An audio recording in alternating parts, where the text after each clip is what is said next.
High dear students तुम्हारे सकलके biology लिंकारे welcome.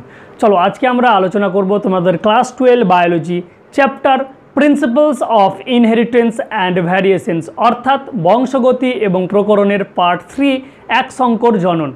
आज के आमरा एक संकर जनन एवं चेष्टा करब बैक क्रस टेस्ट क्रस आलोचना। ओके देखो और आज के तुम्हारा बुझते पारबे जे एक संकर जनन पढ़ार पर बैक क्रस टेस्ट क्रस केन पढ़छि एवं एर गुरुत्वटा कि। देखो তাহলে প্রথমেই আমরা যেটা বলছি যে এক সংকর জনন পরীক্ষা কাকে বলে, একদম সিম্পল, অলরেডি আমরা আলোচনা করেছিলাম। এক সংকর জনন কি, একটি নির্দিষ্ট প্রজাতির জীবের মধ্যে যদি আমরা এক জোড়া বিপরীত বৈশিষ্ট্যের মধ্যে নিষেক বা সংকরায়ন ঘটাই তখন সেটাকে আমরা বলছি এক সংকর জনন পরীক্ষা। ওকে দেখো আমরা আজকে নিজেদেরকে সবাই মেন্ডেল হিসেবেই ভাববো এবং সেই রকম চিন্তাভাবনা নিয়েই পড়বো। ওকে তাহলে মেন্ডেল বলো কি নিয়ে গবেষণা করেছিলেন, মটর গাছ, আর মটর গাছের সাইন্টিফিক নাম হচ্ছেন পাইসাম স্যাটিভাম। এবং তিনি এক সংকর জননের জন্য যে বৈশিষ্ট্যটা মেইনলি ব্যবহার করেছিলেন সেটা হচ্ছে কাণ্ডের দৈর্ঘ্য। অলরেডি আমরা 7 জোড়া বিপরীত বৈশিষ্ট্যের নাম পড়েছিলাম। সেই কাণ্ডের দৈর্ঘ্যের মধ্যে তিনি বিপরীত বৈশিষ্ট্য হিসেবে নিয়েছিলেন একদিকে বিশুদ্ধ লম্বা, তাই কি না, এবং একদিকে তিনি নিয়েছিলেন বিশুদ্ধ খর্ব। দেখো এই যে বিশুদ্ধ খর্ব কথাটা কতটা যুক্তিযুক্ত সেটা আমরা আজকে পড়ার পর তোমাদের কাছে আমি কোশ্চেন আর রাখবো যে শুধু বিশুদ্ধ খর্ব বলবো নাকি খর্ব বলবো। ওকে দেখো বিশুদ্ধ লম্বাকে মেন্ডেল একটা জিনোটাইপ দিয়ে রিপ্রেজেন্ট করেছিলেন, সেটা হচ্ছে ক্যাপিটাল টি ক্যাপিটাল টি। বিশুদ্ধ খর্বকে করেছিলেন স্মল টি স্মল টি। কেন তিনি এটাকে বিশুদ্ধ বললেন, বিশুদ্ধ কথাটা কেন বললেন বা পিওর কেন বললেন, ঠিক আছে পিওর তিনি এই কারণে বললেন যে এই রকম লম্বা উদ্ভিদদের তিনি বারবার নিষেক করিয়েছে, বারবার অপত্য উদ্ভিদ সৃষ্টি হয়েছে, সেখান থেকে শুধু লম্বাই লম্বাই লম্বাই লম্বাই পেয়ে গেছে। এই কারণে তিনি বললেন না এই লম্বাগুলো একদম বিশুদ্ধ, এর মধ্যে কোনো ভেজাল বা মানে মিশ্রিত জিনিস নেই। যখন তিনি খর্বগুলোকে নিলেন এবং খর্বের মধ্যে বারবার নিষেক করলেন তো খর্ব খর্ব খর্বই পেয়ে গেলেন, এই কারণে তিনি বলছেন বিশুদ্ধ খর্ব। ওকে মানে নর্মালি আমাদের বইয়ে লিখে রাখে। তাহলে আশা করি এটা আমরা বুঝতে পারছি যে বিশুদ্ধ কেন বললাম। তারপরে আমি তোমাদের কাছে কোশ্চেন রাখবো পরে। দেখো এরপরে তিনি কি করবে, সংকরায়ন করবে। তো সংকরায়নের জন্য প্রথমে গ্যামেট উৎপাদন হবে, এখানে গ্যামেট উৎপাদন হলো। ওকে এগুলো সব কি, এই দুটো হচ্ছে গ্যামেট। এবং আমরা জানি যে গ্যামেটের মিলন ঘটবে অর্থাৎ নিষেক বা ফার্টিলাইজেশন হবে, ফার্টিলাইজেশন। দেন ফার্টিলাইজেশনের পরে যে অপত্য উদ্ভিদটা সৃষ্টি হবে সেটা কীরকম হবে, এইরকম। এবং এটাকে তিনি নাম দিয়েছিলেন সংকর লম্বা। তোমাদের কাছে যদি আমি কোয়েশ্চেন করি যে মনে করো বিশুদ্ধ লম্বাটা হচ্ছে 100 সেন্টিমিটার, বিশুদ্ধ খর্ব 50 সেন্টিমিটার, ছোট মানে কম করলাম, তাহলে সংকর লম্বা কত হবে তোমরা জাস্ট ভাবো, দেন আমাকে অ্যান্সার লিখো আগে কমেন্টে, ঠিক আছে। দেখো আমাদের বেশিরভাগই আমি দেখেছি অনেকেই পড়ানোর সময় লাইভ যখন তোমাদের অফলাইনে পড়াই তো সেখানে বেশিরভাগই ছেলেপিলে অ্যান্সার করে কি যে স্যার 75 সেন্টিমিটার হবে, মানে এই দুটোর মাঝখানে যে সংকর করে দিচ্ছে, ঠিক আছে 150-এর মাঝে। কিন্তু আসলে না, গল্প হচ্ছে এখানকার যে লম্বাটা না সেই 100 সেন্টিমিটারই লম্বা হবে, অর্থাৎ এই লম্বা আর এই লম্বা সমানই হবে, একই সমান হবে প্রায়, ঠিক আছে। তাহলে তোমাদের মনে কোশ্চেন আসতে পারে তাহলে স্যার সংকর কেন, সংকর তার কারণ জিনোটাইপ। দেখো এর জিনোটাইপ ছিল দুটোই সেম, এই দুটোই সেম, কিন্তু এদের ক্ষেত্রে যদি আমরা দেখি এই লম্বার ক্ষেত্রে এই লম্বার সাথে এই লম্বার, তাহলে এদের জিনোটাইপ দুই রকমের থাকে, একটা এইটার আর একটা এইটার বলে সংকর। আমরা সংকর ধাতু পড়িনি যে দুই বা তার বেশি যখন ধাতু মিশ্রণে কোনো ধাতু তৈরি করা হয় তখন সেটাকে সংকর ধাতু বলা হয়। তো সেম জিনিস, ঠিক আছে, দুটো গ্যামেটের মিশ্রণে বলে সংকর। এরপর আমরা যখন ব্যাক ক্রস টেস্ট ক্রস পড়বো না তখন বুঝতে পারবো যে মেন্ডেল কীভাবে বুঝতে পেরেছিলেন যে এই লম্বাটা সংকর এবং এই লম্বাটা বিশুদ্ধ। তাহলে এটা বোঝার জন্য আমাদের কি দরকার, এটা বোঝার জন্য আমাদের বোঝা দরকার back cross and test cross, ঠিক আছে। আমরা তো দেখে বুঝতে পারবো না, মেন্ডেল এগুলো তো বাহ্যিকভাবে কেউ বলতে পারবে, দুটোই সমান লম্বা গাছ দিলাম, তুমি বলতে পারবে যে এটা সংকর এটা বিশুদ্ধ, না এটা তোমার বলার ক্ষমতা নেই। এটা বলার তুমি তখনই পারবে যখন তুমি এদের মধ্যে ব্যাক ক্রস আর টেস্ট ক্রস করাবে। ওই কারণে আমি তোমাদের বলেছিলাম এক সংকর জননের সাথে সাথে আমরা ব্যাক ক্রস টেস্ট ক্রস আলোচনা করব। যাই হোক, ভিডিওটা হয়তো একটু বড় হবে কারণ আমি তোমাদের একদম আস্তে আস্তে বলার চেষ্টা করছি। তাহলে এই যে সংকর লম্বা উদ্ভিদ সৃষ্টি হলো, তিনি এটাকে বলেছিলেন F1 জনু। আর যেহেতু এই যে জনুগুলোকে নিয়েছিলেন এটা প্যারেন্টস হিসেবে নিয়েছিলেন বলে এটাকে তিনি নাম দিয়েছিলেন প্যারেন্টাল জনু বা পি জনু। ওকে, অর্থাৎ এই দুটো জনিত্রী জীব, এটা অপত্য জীব। দেখেন F1 জনুতে এসে মেন্ডেল একটা সিদ্ধান্ত নিয়েছিলেন, বা আমরা যদি মেন্ডেল হয় আমরা কি সিদ্ধান্ত নিব, যে আমরা তো দুটো বৈশিষ্ট্য নিয়ে করলাম, একটা লম্বা নিলাম একটা খর্ব নিলাম, কিন্তু রেজাল্ট লম্বাই পাচ্ছি রে ভাই, এ কী ব্যাপার, এই খর্বের তাহলে কী হলো, আমাদের মনে কোশ্চেন আসবে না? আসবে না। অর্থাৎ তিনি কি দেখেছিলেন, মেন্ডেল প্রথম যে পর্যবেক্ষণটা করেছিলেন যে পি জনুর অর্থাৎ জনিত্রী জনুর দুটি বৈশিষ্ট্যের মধ্যে যে কোনো একটি প্রকাশ পায়। কোথায়? F1 জেনারেশনের কথা বলছে। তো F1 জেনারেশনে পি জনুর দুটো বৈশিষ্ট্য ছিল, কিন্তু তার মধ্যে একটাই প্রকাশ পেয়েছে F1 জেনারেশনে, তাই কি না? তাহলে যে একটা বৈশিষ্ট্য প্রকাশ পেল তাকেই মেন্ডেল নাম দিয়েছিলেন ডমিন্যান্ট। তাহলে এখানে প্রকাশিত যে বৈশিষ্ট্য, সেই প্রকাশিত বৈশিষ্ট্যটাকে মেন্ডেল কী নাম দিয়েছিলেন? ডমিন্যান্ট, বা এটাকেই বলা হয় বাংলায় প্রকট বৈশিষ্ট্য। আর যে বৈশিষ্ট্যটা প্রকাশিত পেল না সেটাকেই তিনি নাম দিয়েছিলেন রিসেসিভ বৈশিষ্ট্য বা প্রচ্ছন্ন বৈশিষ্ট্য। তাহলে মেন্ডেল F1 জেনারেশনে একটা সিদ্ধান্ত নিল যে প্যারেন্টাল জেনারেশনে দুটি জনিত্রী জীবের মধ্যে একটা জনিত্রী জীবের বৈশিষ্ট্য প্রকাশ পাবে এবং অপরটি প্রচ্ছন্ন অবস্থায় থাকবে, আর এই সূত্রটাকে বলা হয় ল অফ ডমিন্যান্ট। কি বলা হয়? ল অফ ডমিন্যান্ট, বা বাংলায় আমরা বলবো প্রকটতার নীতি। আর এটাকেই তোমাদের এনসিআরটিতে লেখা আছে, দেখবে যে প্রথম সূত্র হিসেবে ধরা হয়েছে। আমরা জানি মেন্ডেলের 3টে সূত্র, বেশিরভাগই বাংলা বইগুলোতে দেখবে দুটো সূত্র দেওয়া থাকে, দ্বিতীয় আর তৃতীয়টাকে ধরে, এটাকে ধরানো হয় না। কিন্তু না, এটা এনসিআরটিতে ধরা হয়েছে, আর এটা অবশ্যই ধরতে হবে, কারণ মেন্ডেল এখানে প্রথম বললেন যে দুটো বৈশিষ্ট্যের মধ্যে একটা প্রকাশ পাবে একটা পাবে না, এটাই হচ্ছে ল অফ ডমিন্যান্ট। ডমিন্যান্টের ক্ষেত্রে বুঝতে পারছো কিসের জন্য নামকরণ হলো। দেন দেখো, তিনি এই যে F1 জেনারেশনের উদ্ভিদগুলো পেল না, এগুলোতে এক একটা পায়নি, অনেকগুলো উদ্ভিদ সৃষ্টি হয়েছিল। এইরকম তিনি আর একটা F1 জেনারেশনেরই আর একটা অপত্য উদ্ভিদ দিল, অর্থাৎ ক্যাপিটাল টি স্মল টি, অর্থাৎ আর একটা সংকর লম্বা। এবার এরা আবার কি তৈরি করবে? গ্যামেট। এরাও কি তৈরি করবে? গ্যামেট। এখানে যেহেতু দুই রকমের জিনোটাইপ বলে দুটো করে গ্যামেট তৈরি করছে, এই দুটো গ্যামেট সেম ছিল বলে এরা একরকমই করেছে। ঠিক আছে, আশা করি বুঝতে পেরেছো। দেন দেখো, এখান থেকে যে উদ্ভিদটা সৃষ্টি হবে, দেখো এটার সাথে এটার ক্রস, বলে এটা কি হবে? লম্বা। এই লম্বাটা কেমন হবে? বিশুদ্ধ লম্বা, তাই কি না? এটা ক্যাপিটাল টি দিয়ে লেখার চেষ্টা করছি, একটু দাঁড়াও। ওকে, দেন এটার সাথে এটা যদি করি তাহলে কি পাচ্ছি? একটা ক্যাপিটাল টি স্মল টি। আবার দেখো, সরি আজ এটা ঠিকই আছে, অসুবিধা নেই। আবার দেখো এটার সাথে গুলিয়ে যাচ্ছে কেন রে ভাই? এটার সাথে এটাও তো অলরেডি করলাম, আমি নিজেই গুলিয়ে গেছি। সরি একটু বেশি কেরামতি করতে গিয়ে গেল। যাই হোক, দেখো যদি আমরা এই এটার সঙ্গে এটার ক্রস করছিলাম তাহলে কি পেলাম? Capital T. ক্লিয়ার? দেন আবার দেখো এটা কি ধরে করছি, এটার সাথে আবার কি করব? এটার করে নিলাম, তাহলে ক্যাপিটাল টি স্মল টি। আবার এটার সাথে এটার করলাম, এত বকছি কেন আমি আজকে? এই দুটো তো হয়ে গেল, এটার সাথে একবার এটা করালাম, এটার সাথে একবার এটা করালাম, এক্সট্রিমলি সরি, তাই কি না? দেন দেখো এটার সাথে দুটোর হয়ে গেল, এবার এটার সাথে দুটোর করব, তাহলে এই এটার সাথে এটার করালাম এবং এই এটার সাথে এটার করালাম। এখানে দেখো মেন্ডেল এই জায়গাটায় আমরা কি পাচ্ছি, এই জায়গাটা পাচ্ছি F2 জেনারেশন।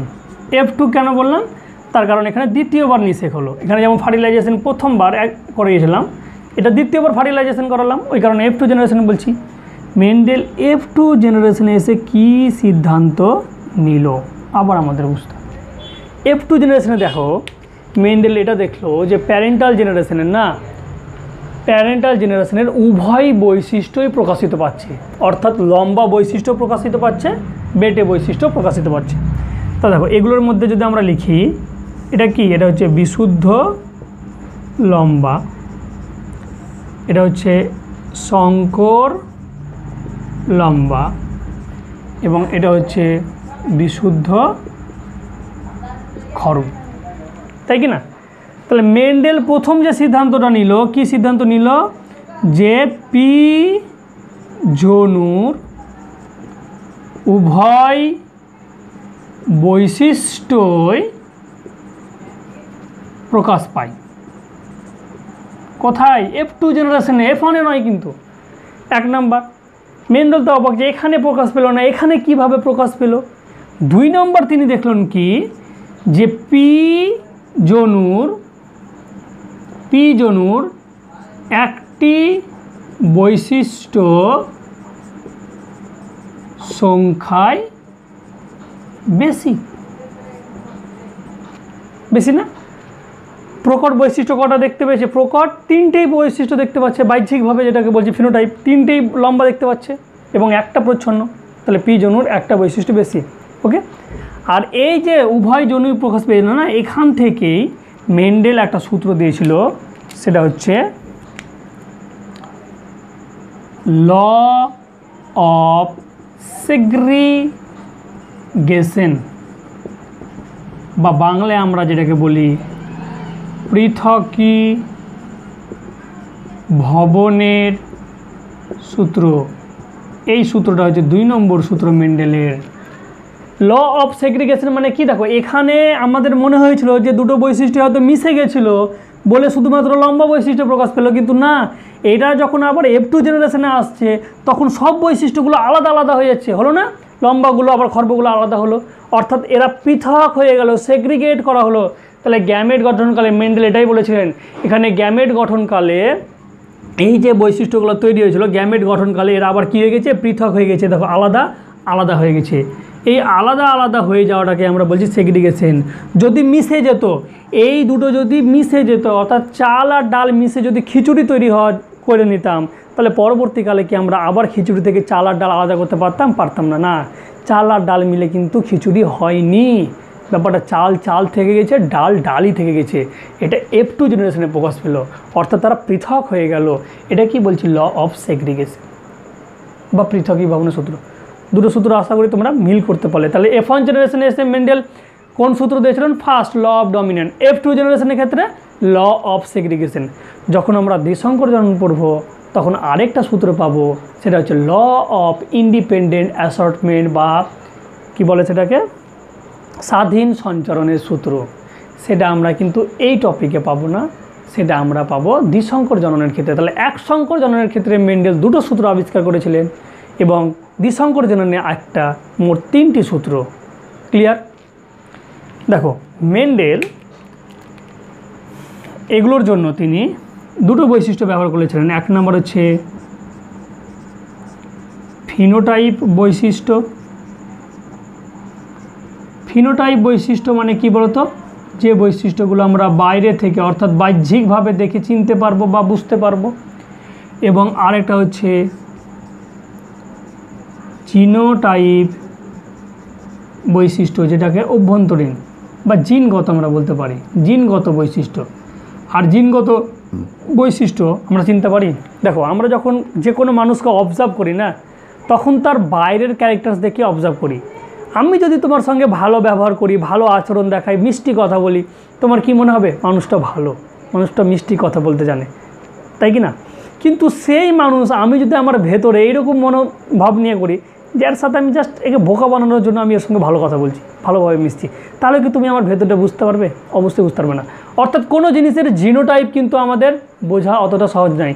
মেন্ডেল এই জিনোটাইপটাও বুঝে নিয়েছিল, অর্থাৎ এদের ভেতরকার জিনিসটাও বুঝে নিয়েছিল। আর কীভাবে বুঝেছিল? এটার জন্যই আমাদের বোঝা দরকার back cross and test cross, mainly test cross কিন্তু দুটো করেছে, ঠিক আছে।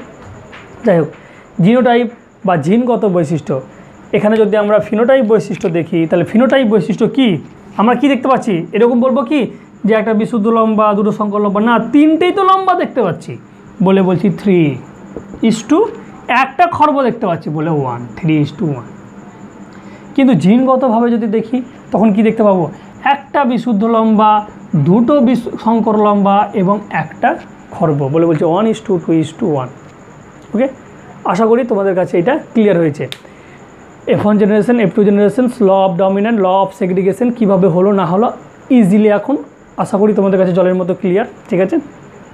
দেখো নেক্সট আমরা যেটা পড়বো বলেছিলাম ব্যাক ক্রস আর টেস্ট ক্রস। সময়টা একটু দেখে নিই কত হলো, 15 মিনিট মতো, আশা করি আর 5 থেকে 10 মিনিট লাগবে, তাহলেই হয়ে যাবে, ঠিক আছে। দেখো আমি এই জায়গাটা মেটানোর চেষ্টা করছি, কারণ এটা আমাদের আর দরকার লাগবে না, যদি থাকলে ভালো হতো, ওটা যেহেতু আমাদের বড় নয়, ঠিক আছে। দেখো মেন্ডেল এরপরে যে জিনিসটা করেছিলেন সেটা হচ্ছে প্রথমে আমরা পড়ব ব্যাক ক্রস। ব্যাক ক্রস, ঠিক আছে। ব্যাক ক্রসে মেন্ডেল কি করেছিলেন? ব্যাক ক্রসে মেন্ডেল করেছিলেন, দেখো অপত্য জীব নিয়েছিলেন, অর্থাৎ F1 জেনারেশনের অপত্য জীব। এখানে আমি তোমাদের শুধু F1 লিখে রাখছি, হ্যাঁ, বোঝার সুবিধা। অপত্য জীবের সঙ্গে সংকরায়ন করেছিলেন। কার সংকরায়ন করেছিলেন? জনিত্রী জীবের। জনিত্রী জীব বা জনিত্রী জীব সদৃশ জিনোটাইপ যুক্ত, জনিত্রী জীব সদৃশ জিনোটাইপ যুক্ত উদ্ভিদদের সংকরায়ন।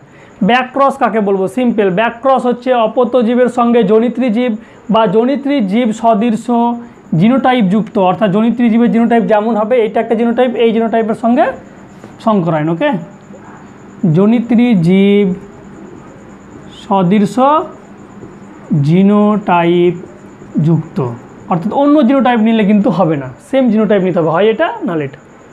তাহলে দেখো তুমি বলো F1 জেনারেশনে আমরা অপত্য জীবের জিনোটাইপ কি পেয়েছিলাম? এটা, অর্থাৎ ক্যাপিটাল টি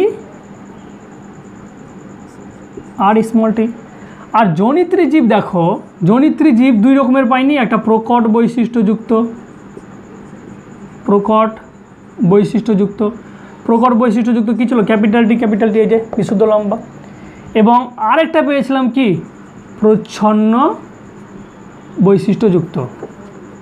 বেশি খারাপ হয়ে যাচ্ছে লেখাগুলো, প্রচ্ছন্ন বৈশিষ্ট্যযুক্ত। এবং প্রচ্ছন্ন বৈশিষ্ট্যর ক্ষেত্রে কী ছিল? বিশুদ্ধ খর্ব, স্মল টি, তাই কি না?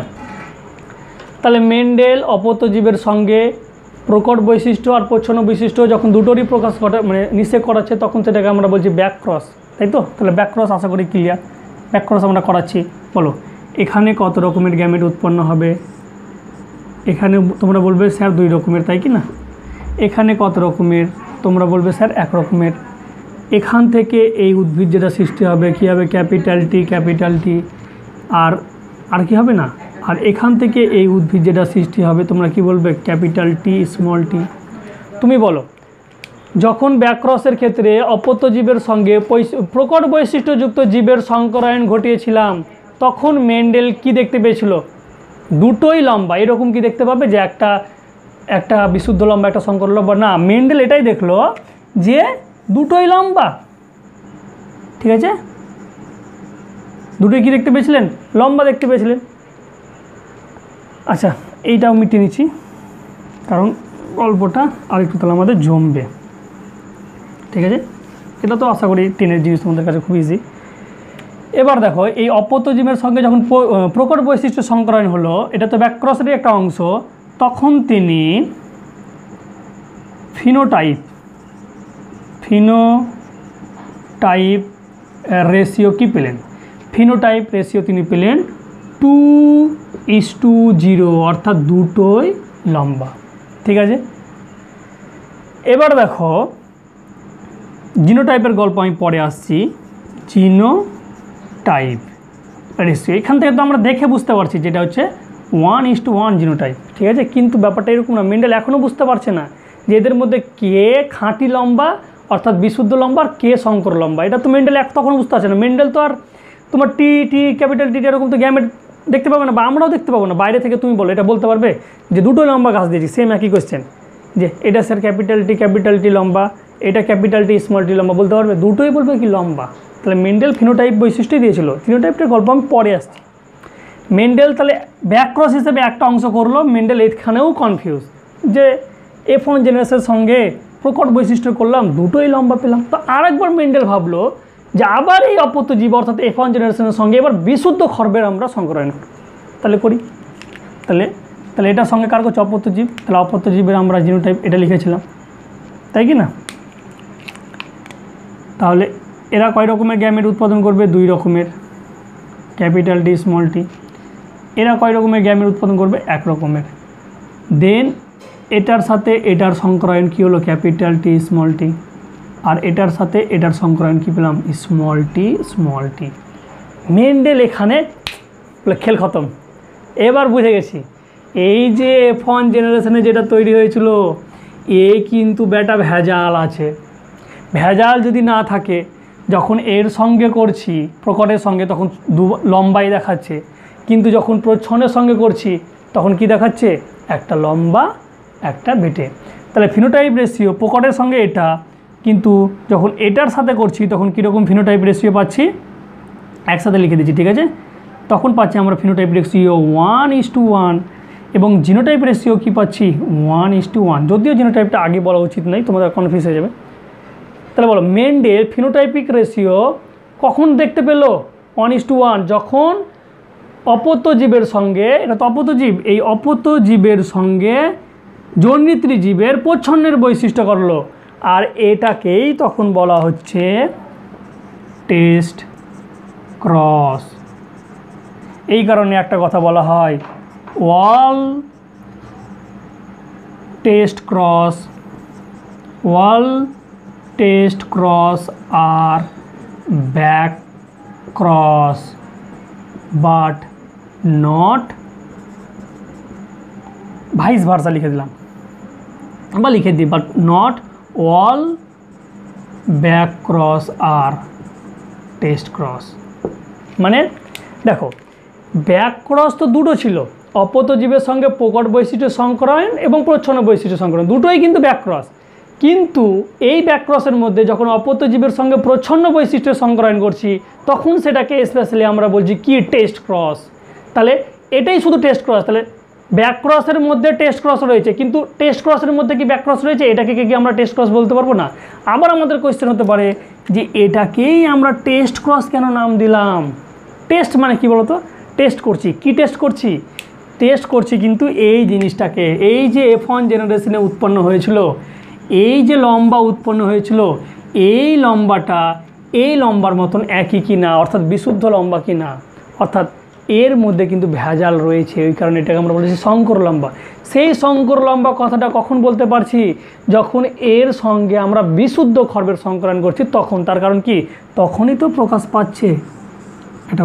এখানে বলো, মাথাটাকে একদম কুল করো, দেনে বাগার ভালো করে ভেবে বলো। হ্যাঁ, যখন অপত্য জীবের সঙ্গে প্রকট বৈশিষ্ট্যে জনিত্রী জীবের প্রকট বৈশিষ্ট্য সংকরায়ন করছিলাম তখন কি পাচ্ছিলাম? দুটোই লম্বা। কিন্তু যখন অপত্য জীবের সঙ্গে প্রচ্ছন্ন বৈশিষ্ট্য সংকরায়ন করলাম তখন একটা লম্বা পেলাম, একটা খর্ব পেলাম। তার মানে তো আমরা বলতে পারছি যে না, এর জিনোটাইপ, এই যে অপত্য জীবের জিনোটাইপ বা এই লম্বা আর এই লম্বা কোনো দিনই এক হতে পারে না। এখানে তোমাদের কোয়েশ্চেন দেয়, হ্যাঁ, যে টেস্ট ক্রসের গুরুত্ব, এটা আমি লিখছি। কার গুরুত্ব? টেস্ট ক্রস এর গুরুত্ব। এই গুরুত্বটা লিখলেই তোমাদের ক্লিয়ার হয়ে যাবে। 1 নম্বর গুরুত্ব, যে কোনো অপত্য উদ্ভিদদের বা অপত্য জীবের জিনোটাইপ নির্ধারণ করা। দেখো এই যে অপত্য জীবটাকে আমরা সংকর বললাম, কেন সংকর বলতে পারলাম? তার কারণ এখানে টেস্ট ক্রসের মাধ্যমেই দুই রকমের এরা জিনিস দিল। বলি তো এরা যদি দুই রকম, যেটা বলছিলাম, এরা যদি দুই রকম গ্যামেট উৎপাদন না করতো তাহলে কি আমরা একটা লম্বা আর একটা খর্ব পেতাম? জীবনে পেতাম না। এটা মনে করো সেম জিনিস, এই সংকর লম্বাটা মনে করো, যেটা বলতে গিয়ে আমার একটা বলা হলো না, এই সংকর লম্বাটা মনে করো এই ক্যাপিটাল টি স্মল টি না হয়ে ক্যাপিটাল টি হতো। অর্থাৎ আমার অপত্য জীব যদি এই রকম হয়ে যেত, সাপোজ, এখন তো বুঝে লেছো, ওটা বাদ দাও এবার, তাহলে এটা কী হতো? এটাও ক্যাপিটাল টি হয়ে যেত, এটাও ক্যাপিটাল, অর্থাৎ এখানেও লম্বা পেতাম। এটাও তো কী হতো? ক্যাপিটাল টি অর্থাৎ এটাও লম্বা, এটাও লম্বা। তা সব জায়গাতে দেখো লম্বা পেতাম। তা তখনও কি আমরা বলতে পারতাম কোনটা সংকর বা কোনটা বিশুদ্ধ? না, একমাত্র এরা যদি ভেজাল থাকে, তাই কি না, তখনই, যেটা ঠিক করিনি, যাই হোক ঠিক আছে, তখনই আমরা বলতে পারছি যে না, এই জায়গাটাই আমাদের এটা উৎপন্ন হচ্ছে। ওকে, তাহলে টেস্ট ক্রসের মেন গুরুত্ব কি? অপত্য জীবের জিনোটাইপ আমরা নির্ধারণ করে থাকি, এটাই হচ্ছে টেস্ট ক্রসের মেন গুরুত্ব। ওকে, এখানে আরেকটু কিছু আমরা বলতে পারি যে টেস্ট ক্রসের ক্ষেত্রে দেখো জিনোটাইপ অনুপাত আর ফিনোটাইপিক অনুপাত কি সেম, কিন্তু ব্যাক ক্রসের ক্ষেত্রে ফিনোটাইপ অনুপাত 2:0, জিনোটাইপ অনুপাত 1:1। ওকে, আচ্ছা এখানে আমরা এটাও বলতে পারি যে অপত্য জীবের জিনোটাইপ নির্ধারণ করা টেস্ট ক্রসের মেন গুরুত্ব। এছাড়া আননোন জীবের বা অজানা জীবের জিনোটাইপ নির্ধারণ করা যায়, অজানা জীবের জিনোটাইপ নির্ধারণ করা যায় এর মাধ্যমে। ওকে, তো আশা করি তোমরা এক সংকর জননের দুটো বৈশিষ্ট্য, এদিকে টেস্ট ক্রস ব্যাক ক্রস বুঝতে পারলে। অল টেস্ট ক্রস কেন ব্যাক ক্রস এবং সমস্ত ব্যাক ক্রস কেন টেস্ট, কী বলছি, অল টেস্ট ক্রস আর ব্যাক ক্রস, ঠিক আছে, বাট অল ব্যাক ক্রস, হ্যাঁ, সমস্ত ব্যাক ক্রস টেস্ট ক্রস নয়, কিন্তু এটার সাথে এটা যে করলাম সেটা নয়। হ্যাঁ, আমি মনে হয় শেষের দিকে গুলিয়ে দিলাম নাকি, তোমাদের ক্লিয়ার হয়েছে কিনা বলবে। চলো নেক্সট আমরা আরেকটু পড়বো, সেটা হচ্ছে রেসিপ্রোকাল ক্রস। এটা শেষই করে দিই, টাইম লাগছে।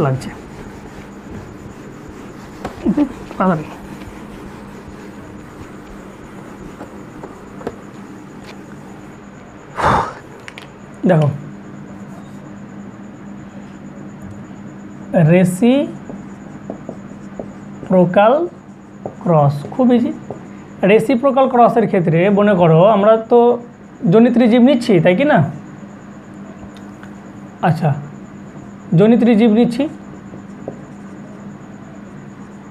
জনিত্রী জীব আমরা কয়টা নিচ্ছিলাম? দুটো নিয়েছিলাম না? একটা যেমন নিলাম বিশুদ্ধ লম্বা, আর একটা নিলাম খর্ব। ওকে, দেখো এই যে লম্বা আর এই যে খর্ব নিলাম, তো মনে করো লম্বাটাকে একবার, যে সপুষ্পক ফুলের উদ্ভিদ আছে তো এরকম, আমরা জানি ফুল মানে মেনলি উভয়লিঙ্গ ফুলের, মনে করো যখন লম্বা নিলাম না, তখন লম্বাকে একবার মেল হিসাবে আমরা নিলাম, মানে এর ফিমেল পার্টটাকে আমরা ব্যবহার করিনি, এবং খর্বের ক্ষেত্রে আমরা ফিমেল হিসাবে ধরলাম।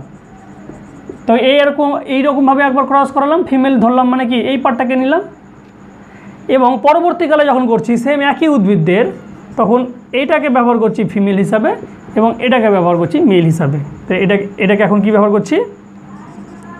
ফিমেল হিসাবে লিখছি না, তখন সেটাকে আমরা বলছি রেসিপ্রোকাল ক্রস। অর্থাৎ যখন কোনো জনিত জীবকে প্রথমে মেল হিসাবে ব্যবহার করব এবং পরে ফিমেল হিসাবে ব্যবহার করব, তখন সেটাকে আমরা বলছি রেসিপ্রোকাল ক্রস। ওকে,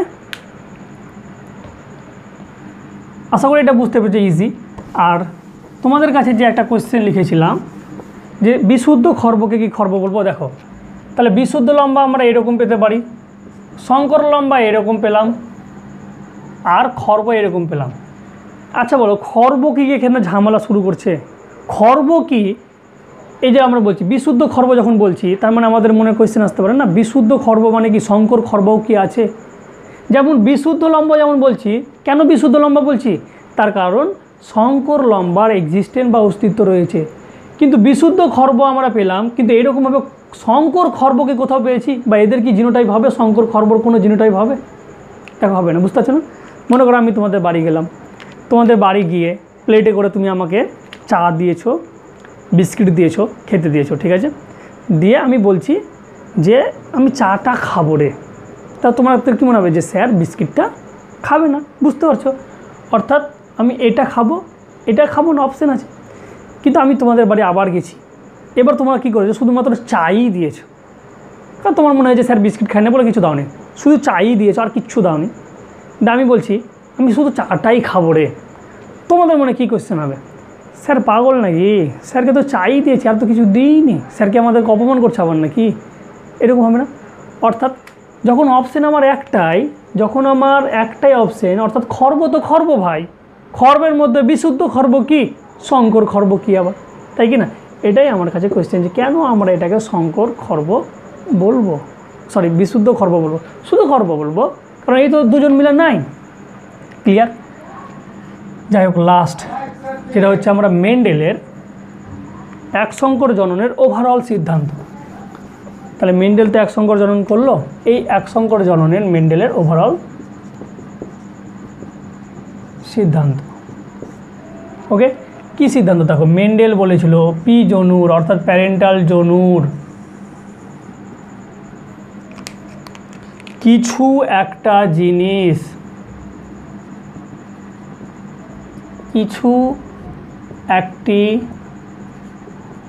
জিনিস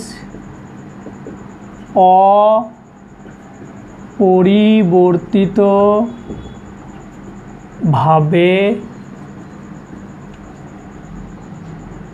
অপত্য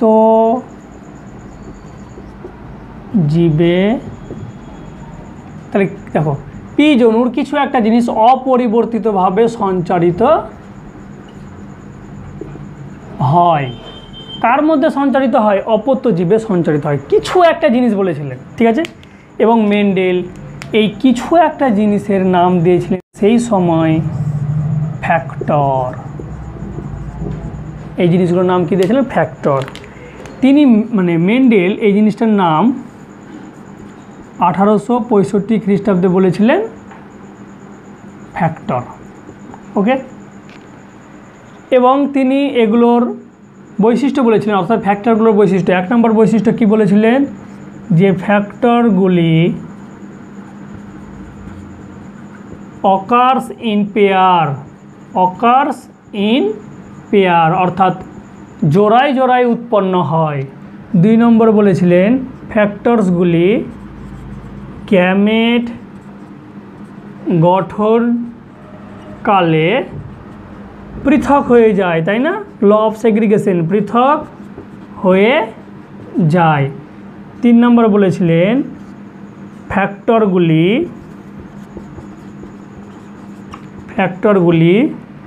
নিষেকের পর মিশ্রিত হয় না। শঙ্কর জীব যে পেয়েছিলাম ক্যাপিটাল টি স্মল টি, ওরা কি মিশ্রণ হয়ে গেছিলো? না, মিশ্রিত হয় না।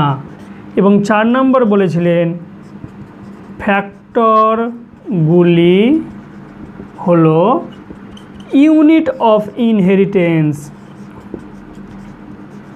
আমরা আগেই বলেছিলাম বংশগতি বৈশিষ্ট্যের যে একক, সেই একক হচ্ছে কি? এই ফ্যাক্টর। দেখো, মেন্ডেল এগুলোকে ফ্যাক্টরই বলেছিলেন, কিন্তু মেন্ডেল এখানে একটা জিনিস বলতে পারেনি।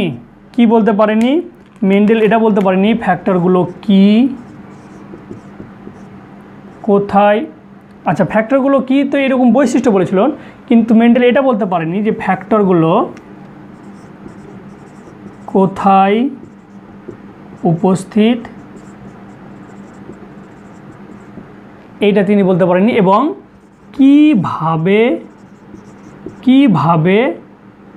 পি জনু থেকে এফ জনুতে, অর্থাৎ জনিত্রী জীব থেকে অপত্য জীবে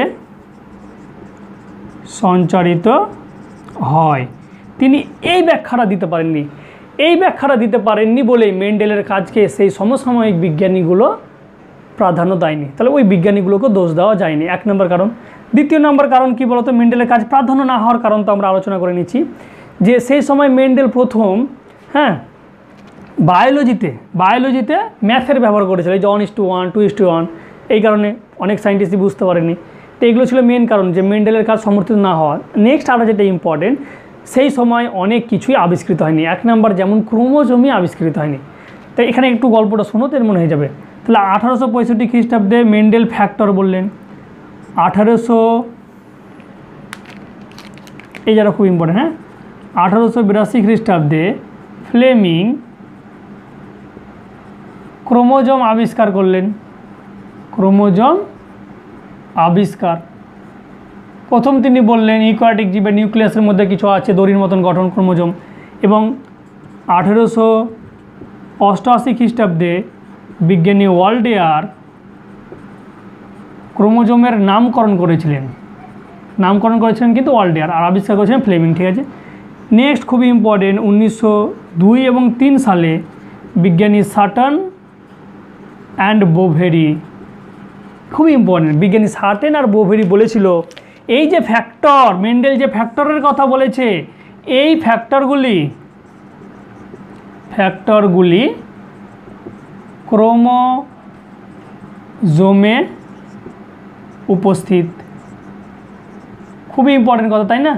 তাহলে মেন্ডেল যেটা বলতে পারেনি ফ্যাক্টরগুলি কি কোথায় উপস্থিত, কিন্তু সেটা সাটন অ্যান্ড বোভেরি বলেছিল ফ্যাক্টরগুলি কোথায় উপস্থিত, ক্রোমোজোমে উপস্থিত। লেখা খারাপ হলো, আশা করি তোমরা শুনতে পাচ্ছ। কিন্তু এখানে ব্যাপার হচ্ছে প্রমাণ তারা দিতে পারেনি।